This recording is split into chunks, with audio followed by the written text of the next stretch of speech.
Scripting language एक ऐसी language है जिसके द्वारा सिस्टम की सुविधाओं में अपने अनुसार बदलाव किया जा सकता है। हम जैसा चाहें उस तरह से बदलाव कर सकते हैं। यह रियल टाइम इन्वायरमेंट पर कार्य करती है।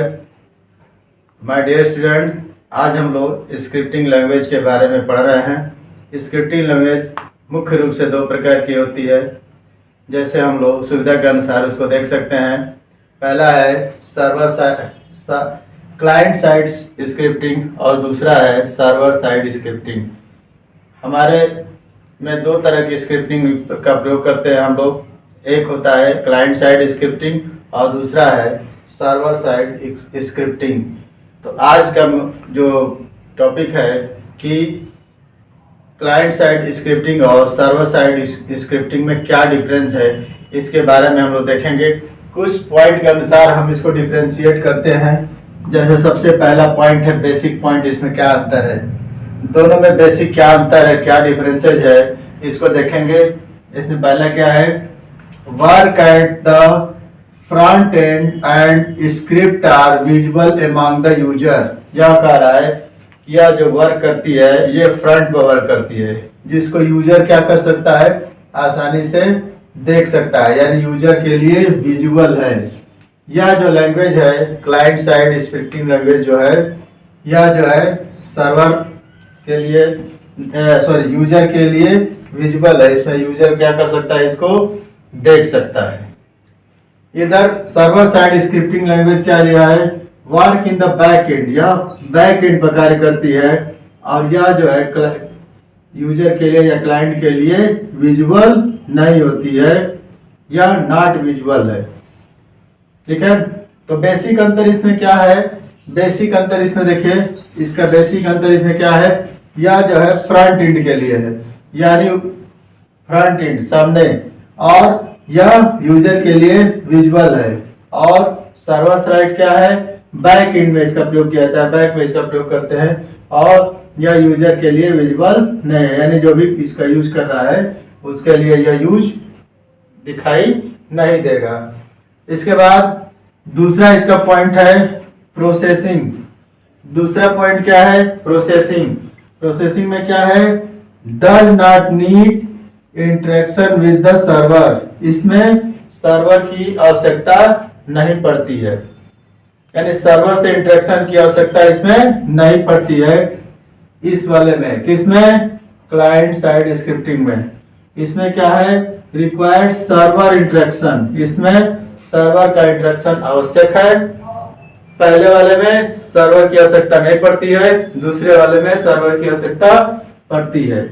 अब एक और बेसिक है लैंग्वेज के इन्वॉल्वमेंट। इसमें कौन कौन से लैंग्वेज यूज होते हैं, जैसे यहाँ पर है HTML है, CSS है, जावास्क्रिप्ट, etc इसका एग्जांपल है। और इसका एग्जांपल क्या है, PHP है, ASP.NET, रूबी, और ये बहुत सारे कोल्ड फ्यूजन, पाइथन, etc और सारे प्रोग्रामिंग लैंग्वेज में हम लोग, ये जो है सर्वर साइड का एग्जांपल है। और क्लाइंट साइड का एग्जांपल क्या है, HTML, जावास्क्रिप्ट, etc इत्यादि और सब है। इसके अलावा अफेक्ट, अगला क्या पॉइंट है, अफेक्ट। यह क्या करता है, can reduce the load of the server. इसके द्वारा सर्वर का लोड क्या होता है, कम होता है। जो क्लाइंट साइड स्क्रिप्टिंग है यह सर्वर का लोड क्या करता है, कम करता है। और अगला क्या है, यहाँ पर सर्वर पर सब कुछ होता है, यानी सर्वर पर इस पर लोड क्या होता है, सर्वर पर ही डिपेंड होता है, तो सर्वर पर लोड क्या होगा, इस पर ज्यादा होगा। यही क्या है, यह code effectively customize the web page and provide dynamic website. यह जो है सर्वर पर ही आधारित होता है, और डायनेमिक वेबसाइट बनाने के लिए इसका प्रयोग हम लोग कर सकते हैं। अब अगला क्या है, सिक्योरिटी के लिए ध्यान से देखा जाए तो यह जो है क्लाइंट साइड जो है क्या है, इनसिक्योर है। यह क्या है, इनसिक्योर होता है, और यह क्या है, रिलेटिवली ज्यादा सिक्योर होता है। तो जो स्क्रिप्टिंग लैंग्वेज है जिसमें हम अपने अनुसार कोई भी कार्य को बदल सकते हैं, कर सकते हैं, रियल टाइम में प्राप्त कर सकते हैं, इसमें दो चीजें हैं। एक है क्लाइंट साइड स्क्रिप्टिंग लैंग्वेज और दूसरा है सर्वर साइड स्क्रिप्टिंग लैंग्वेज।